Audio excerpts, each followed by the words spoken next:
Folks, welcome back. My name is Rudy. You're watching Alpha Investments. No, we're not here to talk about and pump Fallout today. We're not here to pump some sort of left thing. Just what we do here is we talk about the market news, the things that pump and things that dump, and what's going on in the world of cardboard. Today, after doing a video talking about the situation and the response to you all regarding Dominar United, if you haven't seen that video yet, it should either be live yesterday or the day after today, whenever. Hopefully I get the order right. We talked about Dominar United the last few days and what's going on, why Dominar United draft set and collectors have all swung 10 to 40% up in the last 60 days when there's very little demand. It just, we talked about the market was just flush and it was oversold, and there you go. Because of that video, I've had a lot of follow-up videos and people wanting to message me and say, hey, well, Rudy, can you comment that, look at the data between everything from Kamigawa to Streets to the Dominar you already talked about. I'm looking at the screen here. Phyrexia, Albie 69, Stepmom, March of the Machines. We got Wilds of Eldrano, and of course, obviously, Ixalan's to the moon. We don't need to talk about Ixalan. But when you look at these last 6 sets, is anybody paying attention on that tug of war? So again, we have people want their cheap cards. Gamepiece Army. God forbid anything has money. They want to spend their money, but make sure the cards that they buy are not worth anything because they don't want to accumulate any form of value or wealth or collectible value. So because of that concept and the principle of the internet, sealed product is the worst, stay away, we are seeing, again, the teeter-totter, we're seeing some very interesting movements right now. If you look at things, I encourage you all, go to a Don Glare website, and if you go under, just look at the sets. And you can look at your TCG player mid, your TCG player low, your TCG player market, whatever you want to look at. But using TCG player lows and market on newer stuff, it's Kamigawa, 90 to 110 between TCG lows and TCG markets. Streets of Barry Manilow, which was supposed to be garbage, TCG markets in the 70s. It's really shocking to see things like Brothers War in the 80s, to see things like Phyrexia. I mean, Phyrexia's, look at TCG low and market, you're bouncing between 80 and 100. And even Stepmom, 85 to 99. Eldrano, 60 to 80s. These numbers are I know it's the cool thing to say all the new stuff is overdone nothing, because that's just, you get your karma points online. But, previous eras when I was doing this, for example, the Rivals of Ixalan, the regular Ixalan, the Amon Kitty Cat, Hour of Devastating Your Wallet. Let's go further back. Battle for Zendikar, Oath, Shadows over Any, Eldritch Moons, what's a good one? OG Dominaria? Or Guilds of Ravnica and Allegiance, and then, Original War of the Spark and Wilds of Eldraine, Throne of Eldraine. During these other eras, pre-2020, this is between 5 and 8 years ago when I was doing this stuff, it was normal for the $100 draft box where the value of the singles was that 60, 70, 80 range. And that was actually considered, people were positive about that. It was not $100, you're not supposed to have a $100 draft box and you open it and you get $150.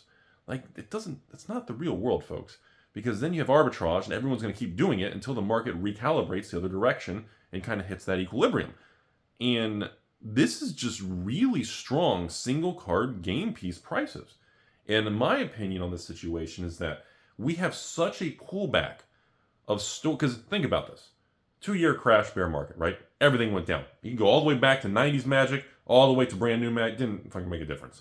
But when we look now at this new COVID, post-crash, post-new era, post-nut clarity, everything's clear now. And we're oh, where the hell have I been? We look at this stuff, right? And it's none of the stores. I mean, think about this. Come on, folks. If you own a business, are you going to call up a distributor and buy draft and set boxes and just keep selling them at a loss? And when you run out, you're going to call them up and get a restock? No. None of that's what. If you go to 90% of LGSs anywhere in the United States, there should be 3,000 of them if they're still in business. Maybe it's down to 2,000 now after all the bankruptcies, implosions, and failures of the last 2 years. But let's say there's 2,500 of the 3,000 LGSs left. Maybe we lost 20, 30%. But none of those stores, if you walk in any of them, you will not see behind the counter a bunch of sealed boxes of all these different Magic sets. Some of the big boys, you'll still see maybe a box of each, but you're not going to see cases of each. Like if you walk into any LGS in the United States and you just say, hey, can I have I'm looking to buy a case of Brothers War Draft. Great product. I assure you, most of those LGSs will not have it. Okay? And that's because, again, everybody dumped it to raise capital, get their money, move on with their life because of the release cycles and the time and the hype cycles and all that little silly emotional stuff. And now when I'm like looking back at this last 2 years, now that we're in a positive new market cycle, finally, God, 2 years of Chuck Norris visiting me for breakfast, and we kind of see this, and I'm like, it's like, wow, a lot of these sets are actually doing pretty good. Like this is like the single card prices, like it shows that normal players of Magic, and yes, I know this is gonna fucking make you guys freak out. Magic is actually a card game. It's not the S&P Magic vehicle. What should we call it? Like the Magic and Pours 500? Oh, that'd be good. That should be a t-shirt. And it's one of those things where it's just, you see normal people playing Magic, mostly kitchen table with their friends at home or Commander, EDH thing, but they're buying these singles that they want because, never buy sealed boxes. Never. Remember that, folks. And you see all the cards in these sets, even though they want the cards to be cheap, we're seeing them all uptick as the sealed boxes kind of remain flat. And it's like, that's kind of fascinating because now, as a lot of these products become 2, 3, 4, 5 years old, I can't just pick up the phone. Hold on. I need a pallet! Give me a pallet! We can't do stuff like that. It's just, these are older products. They're out of print. They're not available. I mean, Wizards, you can order some, maybe they can get a restock and distribution for a couple cases, but you can't just order 20 pallets of things. It doesn't work that way, especially on products that become 3, 4, 5 years old as time goes on. And it's one of these situations where what does it mean now? Okay, as we go to the next 1 to 2 years, and all these products become out of print, they're old, and we kind of look back at all this stuff that happened. Are these products actually going to fulfill the destiny of what everyone believes, which is, sealed products dead? It's either going to stay flat or go negative and you're going to lose your money.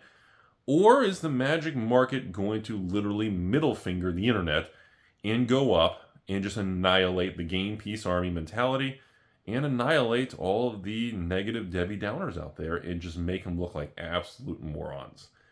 And in my opinion on life, as we move forward, life has a funny way of kind of working itself out. You don't really have to place yourself involved in the drama. You don't really have to do the I told you so's. You don't have to kind of attack people, or you just gotta kind of let time move forward. And then the smart people who actually have intelligence and think for themselves are going to be like, wait a minute, all these boxes are over $100 now. I thought this was over with. I thought Hasbro ruined it all. And it just kind of works in funny ways, I mean, we know right now, Ixalan is just stupid home run. Ixalan's probably going to have the first collector boxes from Standard that's going to be $3, $4 a box. No, I don't have any for sale. Good luck finding them. We already know that. It's phenomenal. It's one of the best Standard sets I've seen in ages. Wilds of Eldraine came out, did very well. Lord of the Rings Special, we already know. And Ravnica Remaster Collectors, oh yeah. And yet, most of the market gets it wrong. People miss out, and similar to Wall Street, the haves versus have-nots and the perspectives tends to be very divided. And it tends to shock a lot of people. And today, I just wanted to make that video because I am blown away. Like I said, patrons and you all sent messages, Rudy, you gotta mention the last 6, 7 Standard sets. Look at the single card prices, bro. And I didn't think it was that big of a deal until multiple people were saying the same thing. And I had no idea the value in Phyrexia would be 69, March of the Machine, holy smokes, Kamigawa, even Streets of Capenna. I was not aware. Streets of Capenna. I knew in Streets, the land cycle and everything, all these lands were like $10, $20 a piece. And they're all rares, not mythics. Tons of value in the rare slot. We already know that, okay? And then, of course, you got Ledger Shredder guy. He's $10, $15? And that's a rare, not a mythic. So when you have sets that have rares, or God help you, uncommons, When you have sets with rares jumping to $10+ a card, that swings the needle tremendously, okay? And then when you see other sets, like, the Dominar United with the other Shredder, not to be confused with Ledger Shredder. That is confusing. When you see the price of a $70, $80, $90 card, it's like, wait a minute. Okay, hold on a second. Dominar United, if that's like well, maybe not anymore. If it's that used to be an $89 Rudy draft box. In one in every 2 or 3 boxes, you pull that mythic. Hang on. So that one card alone, if you pull it every 2, 3 boxes, the whole box, the rest of the box is free. Like, it's super weird on that stuff. It gets super distorted, and it really makes you kind of, okay. And you have a lot of weird things like that start happening. That's all I have for today's video. I just think time and moving forward is going to be really fascinating to kind of see what this new market cycle does. Because as of right now, nobody expected Streets to do anything. Everybody thought Dominar United was the worst standard draft set ever. And we're seeing these things roar back with a vengeance. But it's quiet. Nobody's really talking about it. The social media hive mind machine doesn't really want to talk about that kind of thing. Because it's boring. There's nothing. There's no clicks. There's no drama. Like, if you look at views on this video versus if I make another video saying, like, Hasbro collapses and, their earnings were bad, everybody's going to be like, oh, God, did Hasbro finally go under? And you'll see that video on this channel get, 50 to 100,000 views. Now, when we talk about real facts of what's going on based on just looking at the market, and especially if it's not things crashing, you'll see this video, maybe 10,000, maybe 20,000. If I'm lucky, maybe 30,000 views. The view difference in how we're attracted to different topics is so fascinating.